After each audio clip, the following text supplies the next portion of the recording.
With Part the Mistveil being released and 3 new heroes entering the Clash format, I think it's time to take a look at these new heroes and see what they bring to the top tables. Are they incredibly powerful, or do they just kind of exist in that middle realm where things just do what they're supposed to but aren't quite powerful? Today we're going to take a look at Zen, the Mystic Ninja from Part the Mistveil, and see whether or not he can pull off the absolutely nasty things like he can in Classic Constructed and Blitz in the Clash format.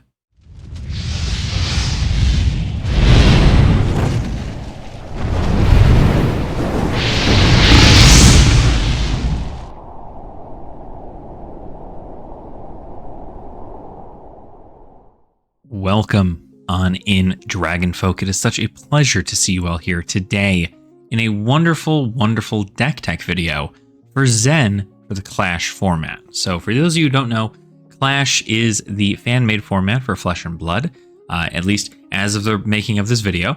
And I am very excited to always tech in a whole bunch of stuff and really see how these heroes do play at a more lower-powered version of Blitz, essentially. And what this does is allows us to use any of the rares and the commons, as well as any specializations that may have come out, or any rarity weapons or mentors or anything of the sort. So this is really, really awesome to see the versatility of this hero in Clash. But to be fair, Zen kind of got shorted, along with every hero in Part the Mistveil, got shorted on specializations. The Sacred Art cards, which I'll go ahead and put up somewhere on the screen here. The Sacred Art cards are not specializations for these heroes, which means that they're missing a pretty cool and crucial card for a lot of their very powerful game plans that happen in the other formats, the more competitive, high-powered formats. But in Clash, all we have here is just a pretty straightforward way to make tigers. Now, I'll get right into the deck and kind of show things here. It is going to be kind of more of a Bonds Tiger build, which I was able to really kind of tune down to figure out what I wanted to play.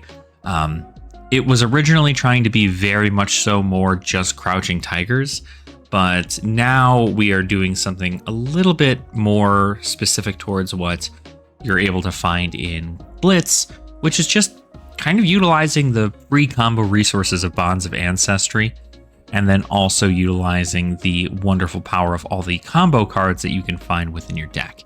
So let's start with the equipment. The equipment we have is it's essentially the kitty equipment that you would see in Commoner. The only difference here is that we are running Stride of Reprisal as opposed to the Pouncing Paws. Now, this can be a talking point. I've tested it one way or the other, and this is kind of what I've just sat on because I feel it's like a little bit better. But when this defends, you create a Crouching Tiger in your hand. Whereas with Pouncing Paws, it's got Battle Worn 1, so it blocks the same amount, but you get to save its ability to create a Crouching Tiger in your Banish Zone at any point.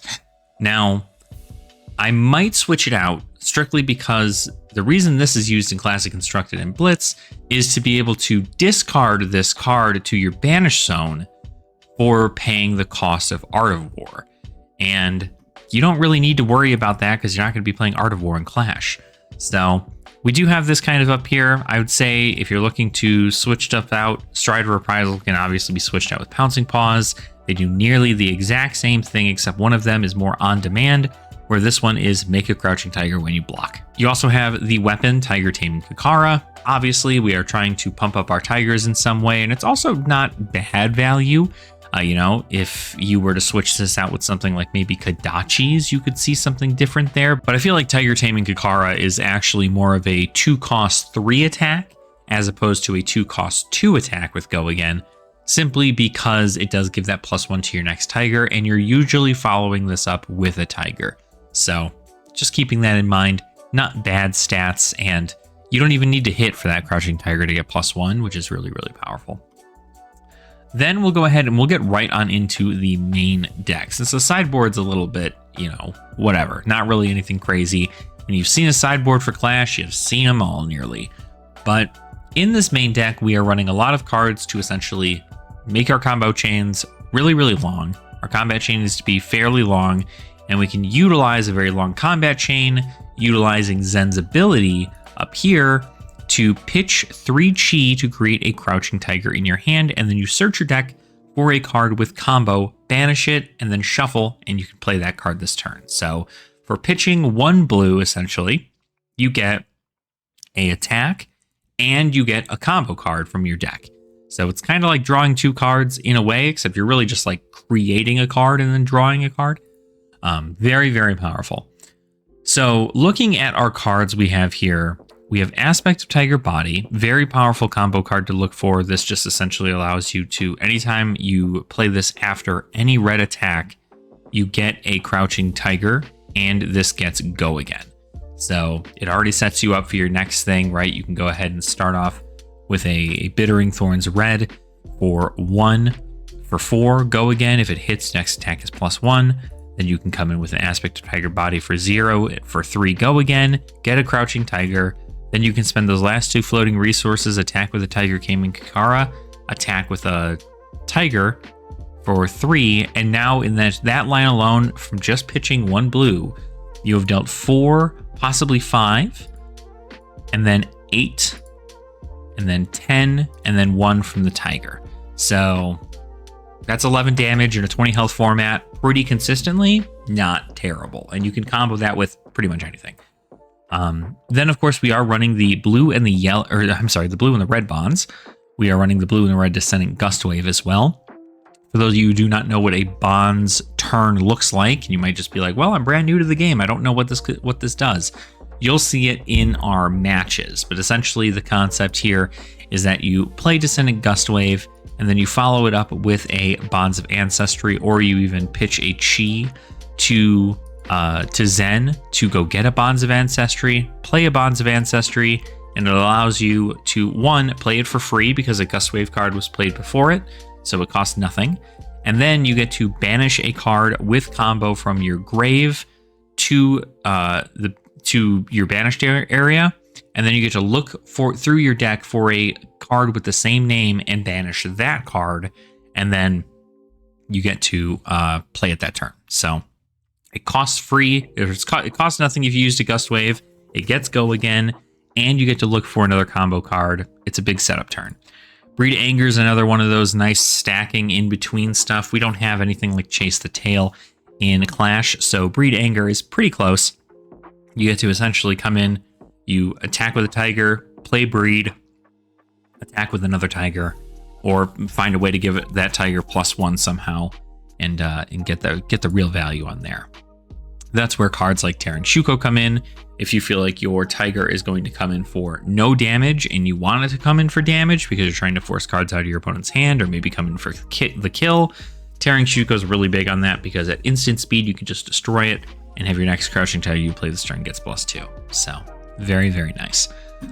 Then we're going to move into the Flick Flack. Flick Flack is just our D-React here. We have a lot of combo cards, and so if we block the first attack with the Flick Flack, and then we go ahead and the next attack that comes in, we block with a combo card, it'll get +2 defense.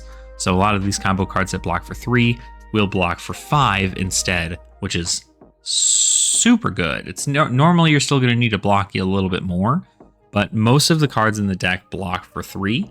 So you don't really have to worry too much about that. We are only running 1 Flusterfist Red right here. I'm not sure. This is just kind of one of those like odd situations in which I'm not sure whether or not I want to run the 2 Flusterfist, or I cut a blue Key Unleashed, put another red Key Unleashed in here, and then play like a, do something to figure out another Flusterfist, because the Key Unleashed are pretty specific towards the Tigers, whereas Flusterfist is just, it's a 0 for 4 that you could possibly give it Go Again with things like Path Well Traveled, and or even just like ending your turn on it is really, really powerful because it costs nothing and it comes in for 4. So very, very nice, but I'm only running 1 in here. We are also running the 100 Winds here. 100 Winds being a very, very cool combo you get to utilize. It's essentially the more 100 Winds you play, the more attacks you get, but in this case, It's just another card for you to search with your Chi ability, and it allows you to play it for free, so it's another attack on the combat chain. Pouncing Key blocks for 3, gets additional stuff if you attack with a Crouching Tiger before this. So come in with Pouncing Key after you've attacked with a Tiger, and then you can go ahead and finish your attack off with something else. So leaves you just another 0 for 4 go again if you played a Tiger. Super powerful. And then the blue also, just because it blocks for 3, it's a blue. You can still play it for 0 and have it come in for 2, which is still a decent amount of power. The Key Unleashed, this is again another card that you want to stack after a Crouching Tiger to get its full combo, because it gets a whopping +4 to its attack. So these reds become 7s, these blues become 5s. So a 2 for 5 and then a 2 for 7 to end your chains is usually very, very good. These are cards you're going to want to check. And again, the reason I'm kind of looking to possibly lose this card and then add another Key Unleashed is so that way, if they end up in the graveyard, I can utilize the Bond's ability to go find them, as opposed to if Flusterfist hits the graveyard. We're only running the red Tiger form incantation, pretty much the only one that matters. It's a 1 for 3 go again Tiger, pretty much, and it blocks for 3, so there's a lot of value there. We were originally running the Spinning Wheel Kick, which is a 1 for 4 attack that just has go again naturally. And I thought, well, that's not a bad card, but I would much rather run something that could possibly pump a Tiger, like Untamed. So we are running Untamed instead. Untamed is a 1 for 4 with go again that says that if it attacks, the next Crouching Tiger you play this combat chain gets +1. So it allows those Tigers that are coming in for 0 to at least have some kind of power to them. Flying Kick, it's a staple I like to put in just about any ninja deck, but it's a very, very powerful chain ender. Comes in for, again, that 2 for 5, and it blocks for 3, and it's a blue. And then you have your 4 Transcend cards. You have Path Well Traveled, Preserve Tradition, Rising Sun, Setting Moon, and then Grains That Tip the Scales. These are all going to be the cards that you're going to play. If you play a blue card, you can then play this. It'll transcend to the other side, and you'll get a Chi to your deck, and you're able to go ahead and play it. Or utilize the Chi ability, so on and so forth. We are also running the Wind Chakra. Wind Chakra is a nice little combo because you can play Wind Chakra, and then you can play one of those blue Transcend cards in response to it. You get to then make the Crouching Tiger and then go get a combo card from your deck. So you can come in with a Crouching Tiger and then like a Pouncing Key, and that'll be a whopping 7 damage on, 2 cards essentially. So 2 card 7, that's kind of the rate. But obviously you could probably go a lot longer if you have any resources to maybe attack with your weapon, or maybe you have another 0 for 4 attack. Those are all options too. And then our sideboard, pretty specific. Obviously we don't like going against wizards. Not great.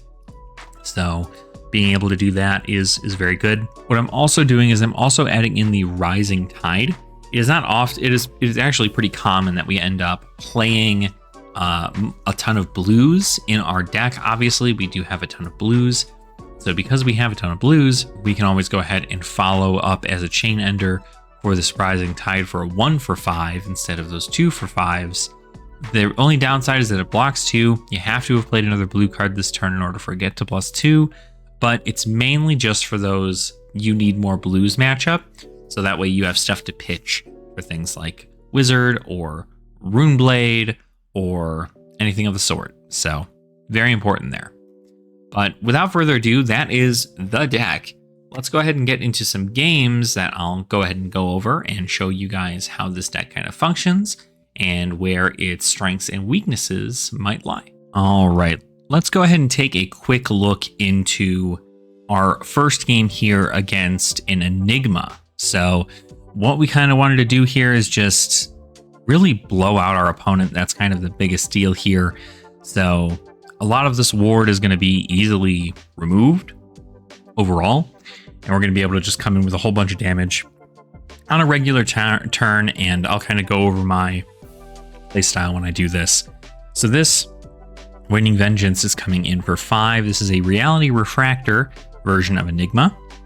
So it's not going to focus so much on the big defensive power of Ward. It's more going to focus on the aggressive power of coming in for 5. So I block a little bit there. Now my turn is pretty weird because I can essentially do a decent amount of stuff, but we don't have a way to get us some special things like, getting a bonds or anything, nor do we even want to do that.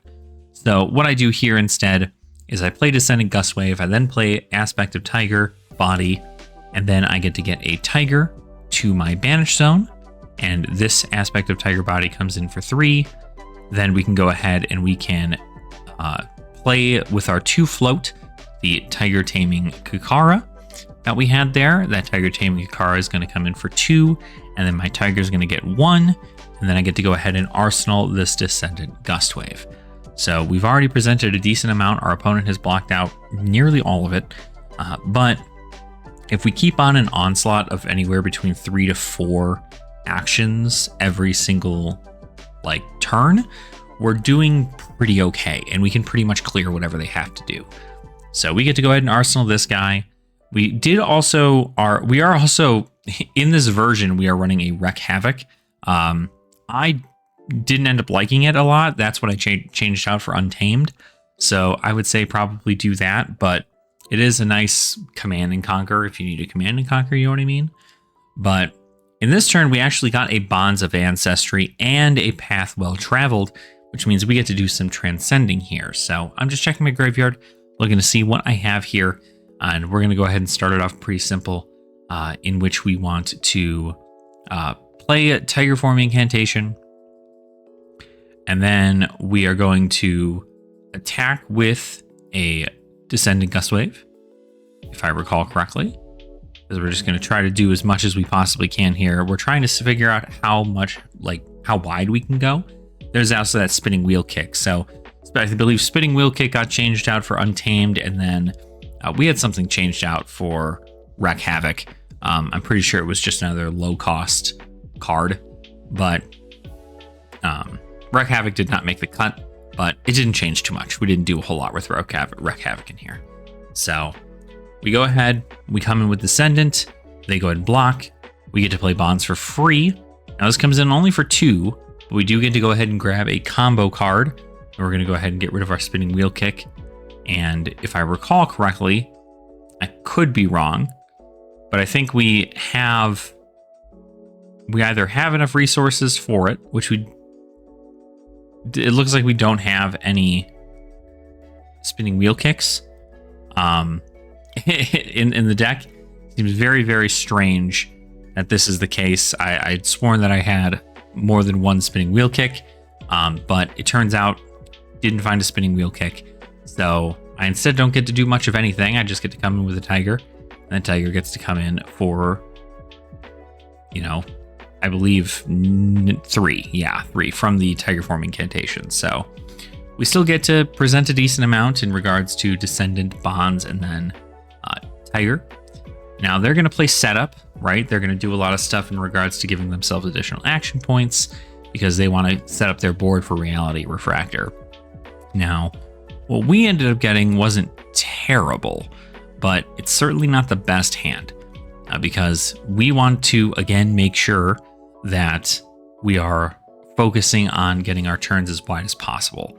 And especially with them having spectral shields and any kind of things with Ward, we want to make sure we get rid of those as soon as possible. So we're going to play Tiger Taming Kikara. We're going to assume everything that we run into them is going to be blocked, but luckily, we have a lot of zero-cost attacks that will come in for a decent amount of damage, at least enough to pop that Spectral Shield, and that's kind of the whole point. So once we're sitting here, we're looking at this. Bonds of Ancestry is going to come in for a whopping 4. It is not going to get any effect because it was not followed up after a Gust Wave, so we don't need to worry about all that. And then I'm going to go ahead and arsenal that card, make it happen. They get to come in with some stuff, though. This is a pretty interesting turn here.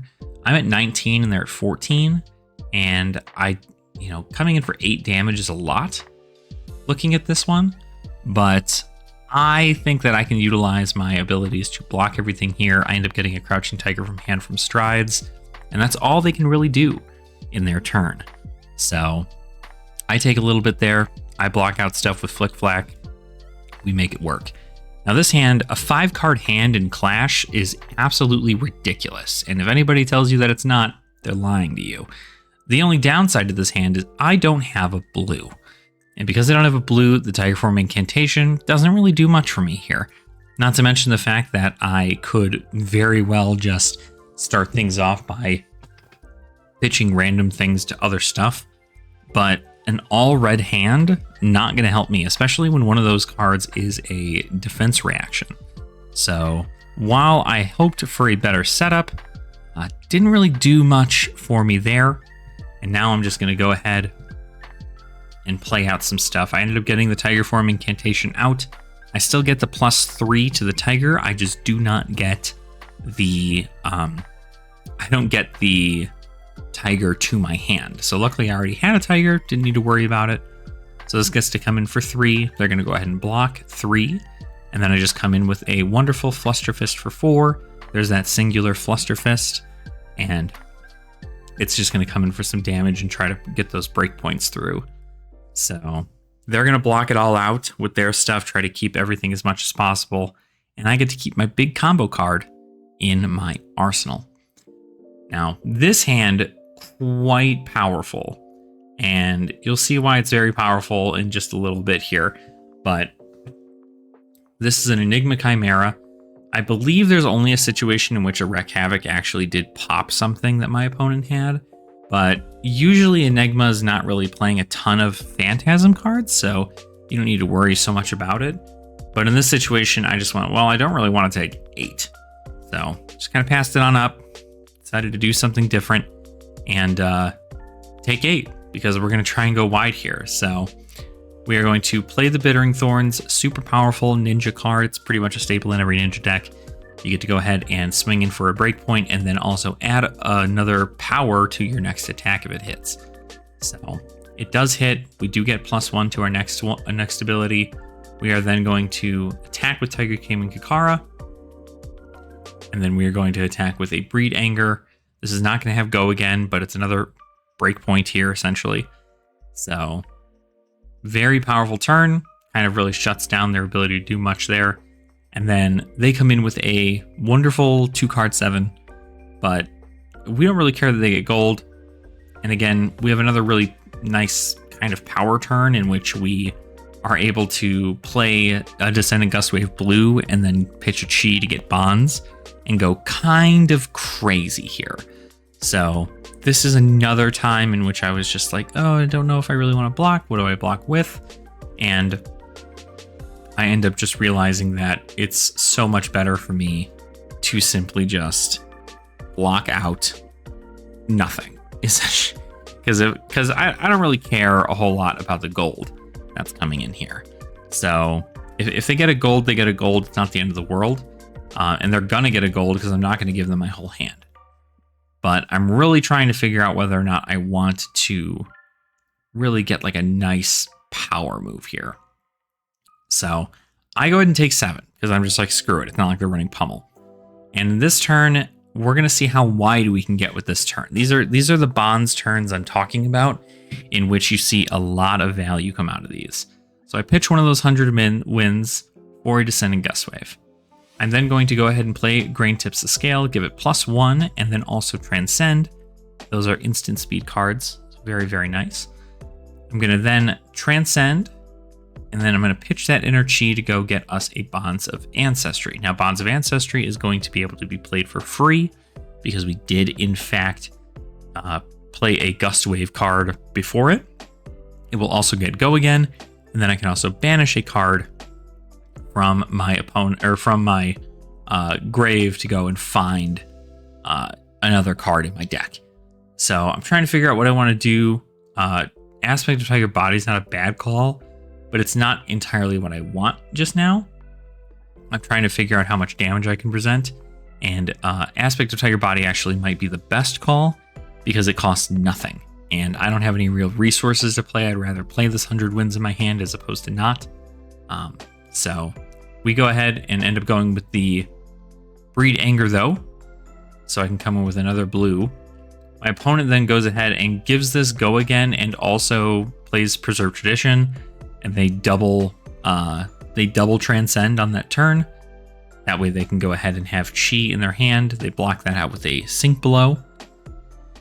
And now we're here to figure out what is it that we're going to make happen for this. We're going to break our Shuko. This is going to come in for 2. And then we're going to play Breed Anger,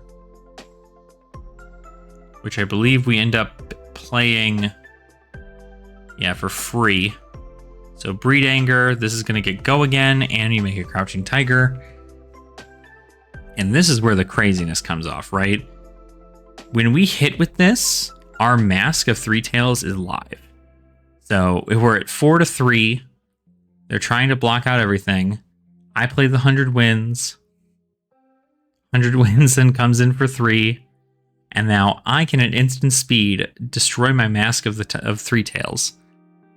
And I can make it so where we get a card. And we end up getting a Pouncing Key, which is just ridiculous because now I can play Crouching Tiger for 0, right? Obviously nothing crazy.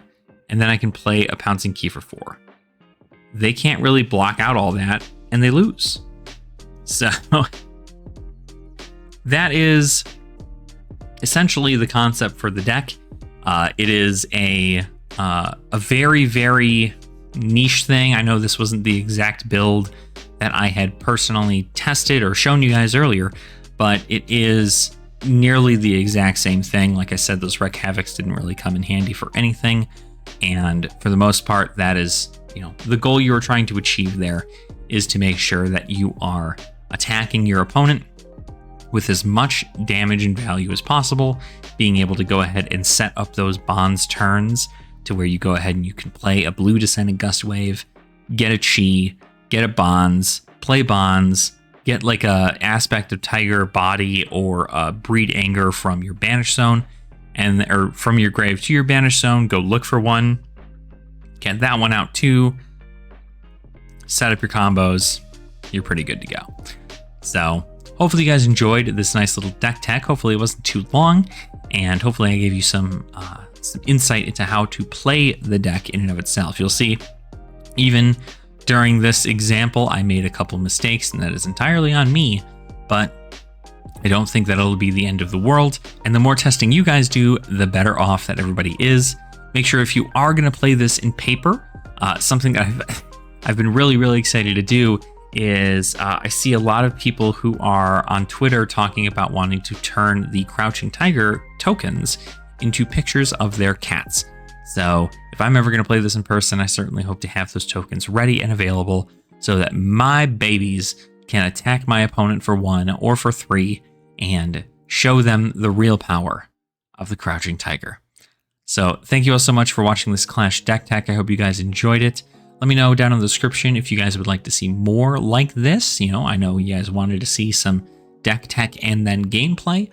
So this is kind of my plan from this point forward, is to be able to see how the deck functions, and you can kind of see how it all works. That way you have a better idea instead of me just throwing jargon your way, right? And if you're new to the game, make sure to let me know down in the comments below. I'd love to hear from you, and I certainly hope that Clash is a great way for you to get into the game and learn a lot more about the wonderful world of Flesh and Blood. So thank you all so much for watching. I do appreciate your support. If you are looking to support me in a more monetary sense, you can do so by becoming a channel member. Channel members do get a member-only video every now and again when I remember to make one.